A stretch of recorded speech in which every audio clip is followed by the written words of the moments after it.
And here he went rook h5.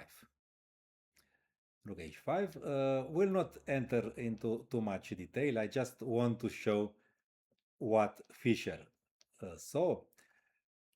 Practically, Spassky sacrificed a whole rook to reach this position, which yields him fantastic compensation for the material. This had never been played before. And okay, Spassky thought it over the board actually. He thought for a long time. And he spent most of the time checking that here White's attack is enough to compensate for the piece. Actually, White is close to winning here. The fact that sometimes Spassky's style was one-sided. I mean, he could turn the position dynamic like nobody else from the driest situation. But sometimes he could not stop when doing that.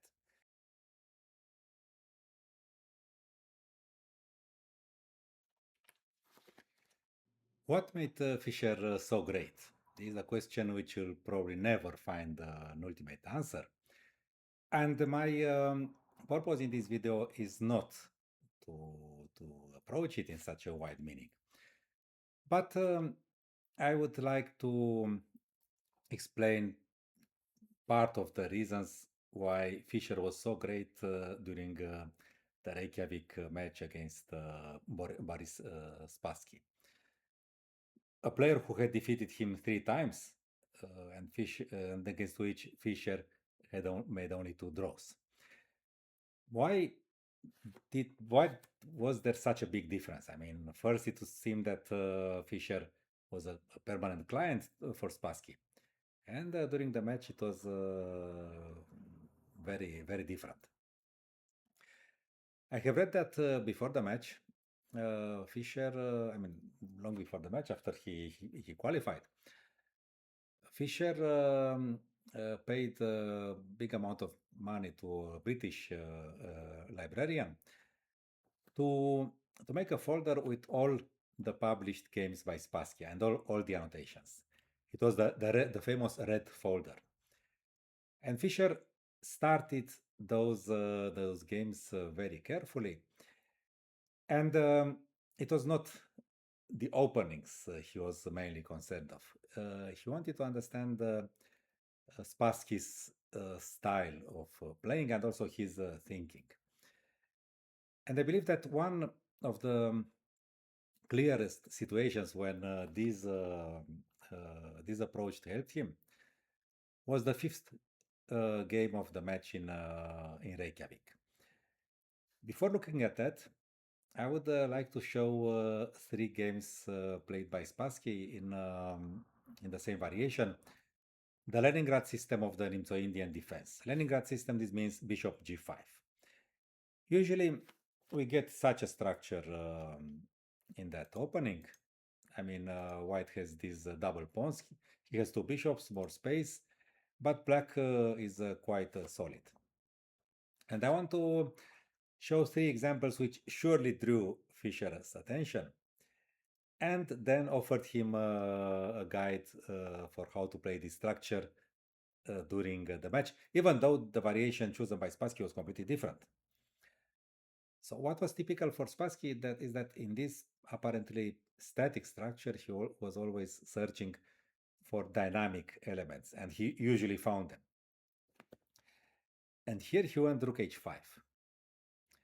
Rook h5 will not enter into too much detail. I just want to show what Fischer saw.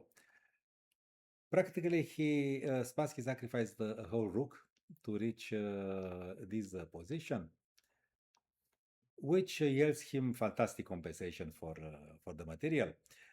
Later, he got a winning position, but he made a bad choice and the game ended in a draw. So the position is completely different now since just a few moves earlier. That was the game against Kholmov in Moscow 57.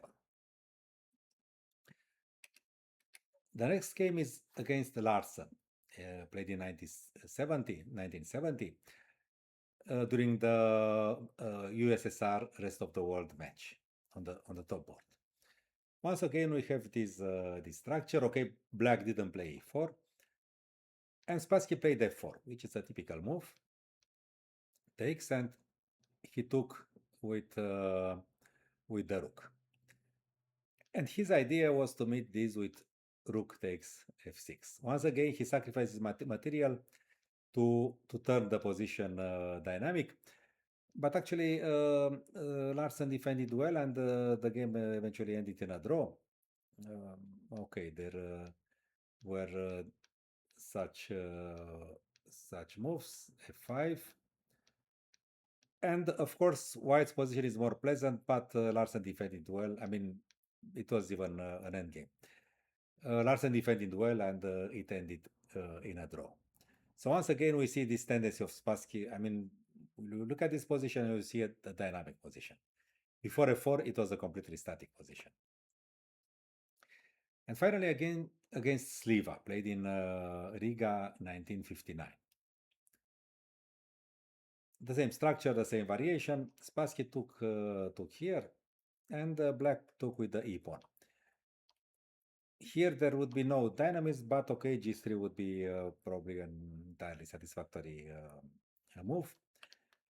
Black took like this, because if he manages to play knight g6 and knight e5, he would be already better.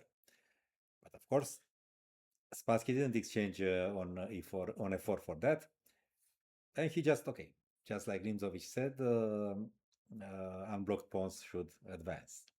And now there is no blockade on e5, and moreover, this bishop gets a very good diagonal. And okay, White has a very good compensation for the pawn. And now Queen a5. I mean, these moves were a bit too slow. I mean, Black doesn't have development. He should have thought for something different. This is just wasted time. What he did. And now the game continued like this: f6, defending e5. And now we can also see something that Fischer must have also noticed. The fact that sometimes Spassky's style was one-sided. I mean, he could turn the position dynamic like nobody else from the driest situation. But sometimes he could not stop when doing that. Because now, if he just takes on g4, his position is close to winning. He has better development. Knight e4 is a threat. g3 may follow. But he wanted to continue in the same way, and suddenly this was not so good. He took here. Okay, we see that he continues to sacrifice. And now king here, and suddenly the black king is safe. There are threats of bishop f5, and White has to be concerned about his defense already. Okay, the game eventually ended in a draw. Also, in the game with Kholmov, the fact that he didn't that's a complicated moment. Maybe we could go to that point to show the kind of small mistakes Spassky would do, because he did many things intuitively. So this is okay. We see that he sacrificed even more material, but now okay, this is forced. And now he played c takes d4, which is already an inaccuracy. It looks very nice. I mean, the pawn captures towards the center, but actually he needed more pawns on the queen side when the pawns start to advance. These after c5 and so on, this would have been essential. I repeat, we don't analyze this game too much. We have to move to the game from Reykjavik, just to show what Fischer saw: Spassky's style and tendency, and also some some inaccuracies he made on the way. Now we have to take the black pieces because Fischer was playing with black. It was, of course, the Nimzo-Indian, but Spassky played a completely different system. And this is known as the Hübner system, even though it should be the Portisch system. Portisch played it earlier and on more occasion than Hübner. Okay, but Hübner also had his merits. The position is very static. It's even more static than those with the bishop on g5, h4, or g3. And I don't know which move, which variation Fischer expected here. But if he hoped that Spassky would do something dynamic, then his hopes were justified. This had never been played before. And okay, Spassky thought it over the board, actually. He thought for a long time. And probably he spent most of the time checking that here White's attack is enough to compensate for the piece. Actually, White is close to winning here. Fischer, of course, had no interest in going there, and he played knight g6.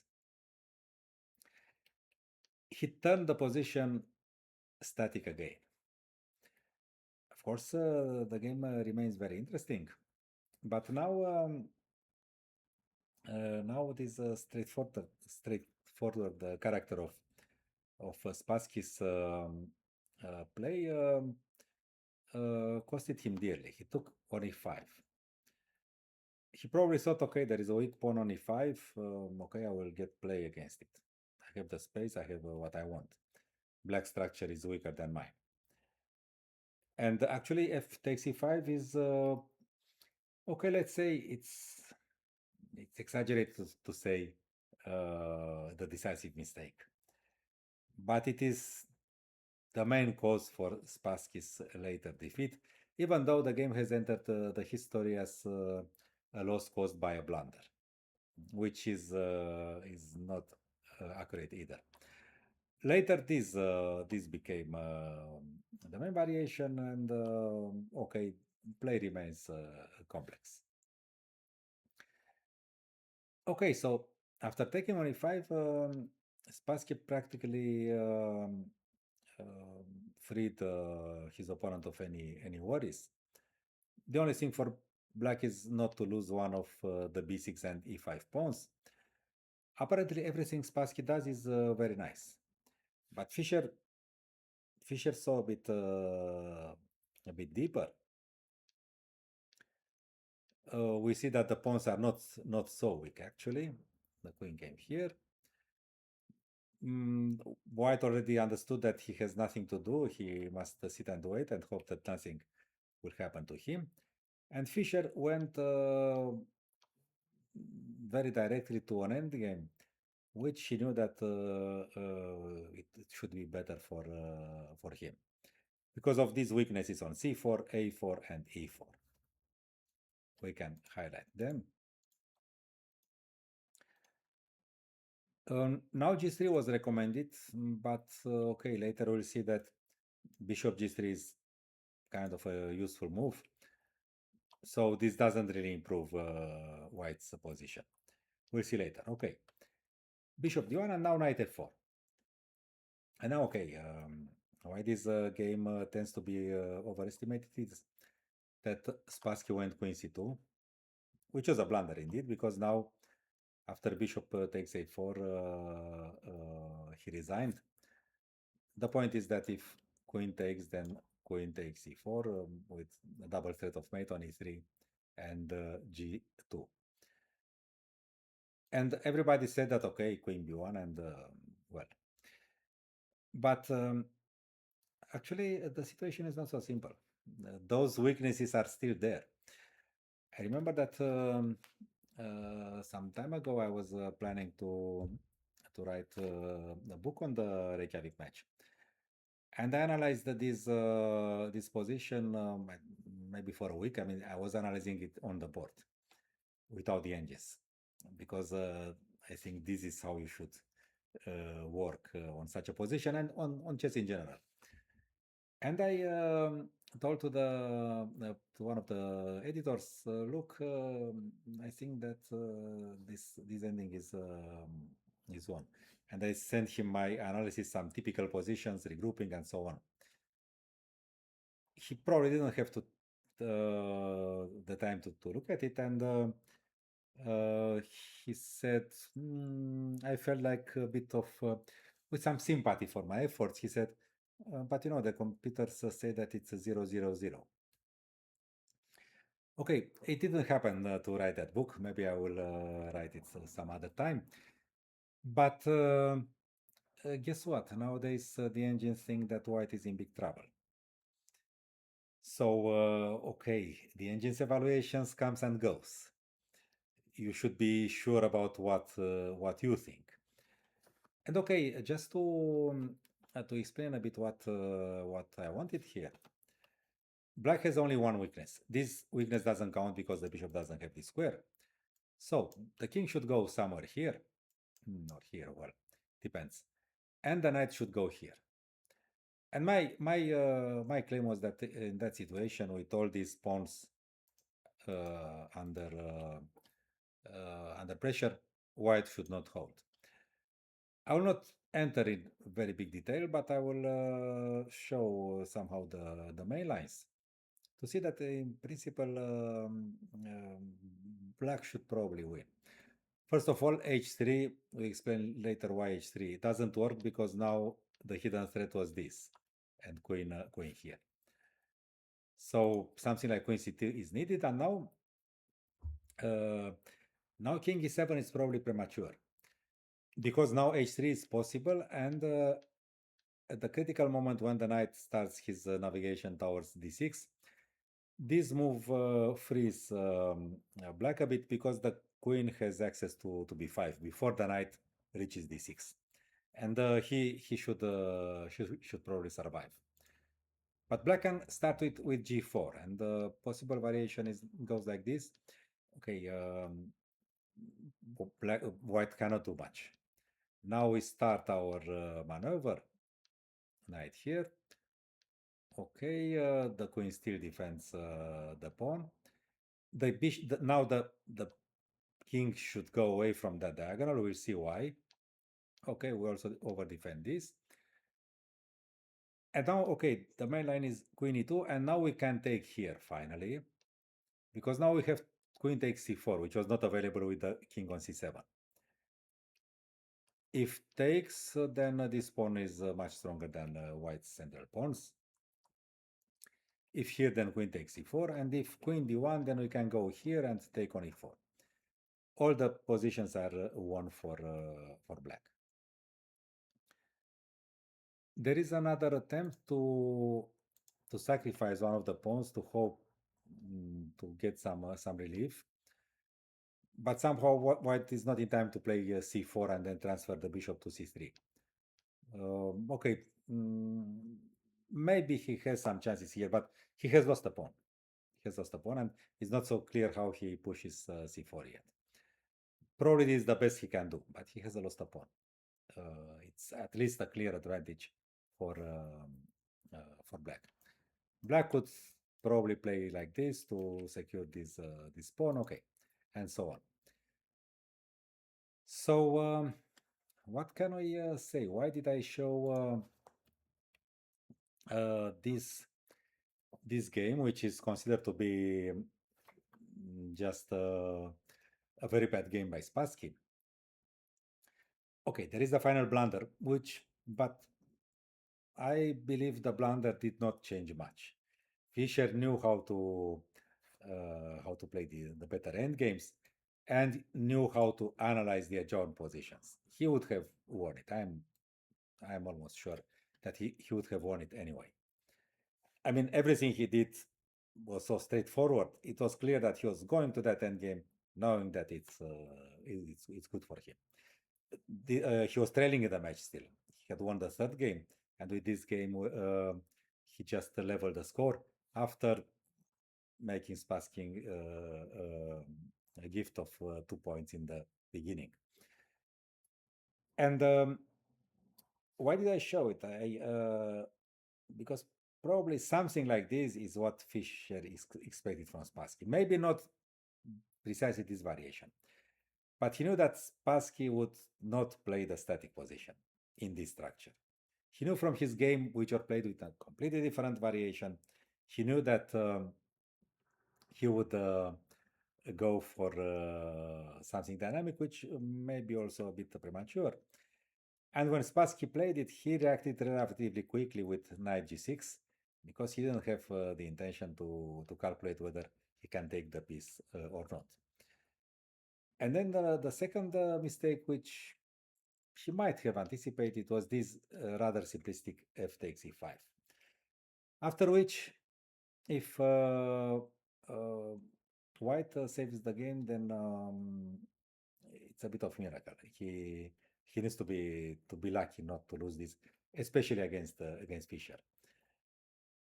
I know only one more famous case talking about studying the style of the opponent. This is what Alekhine did before the match with Capablanca. And he, well, I mean, okay, maybe many other challengers did that, and world champions before their match against the new challenger. But Alekhine wrote about the way he prepared, what he saw in Capablanca's games, strong and weak points. He wrote a very long article. Fischer didn't write anything, but there is this news about the red folder, which would accompany him everywhere. I mean, it was this how he was preparing, just studying Spassky's games, to enter under his skin, to understand, to stand in his shoes, to understand what to expect. And of course, except for a few opening surprises prepared by Geller, who was Spassky's second in Reykjavik. Spassky could not surprise Fischer that greatly with his imaginative play. And probably it was because of this Fischer knew exactly what to expect for him.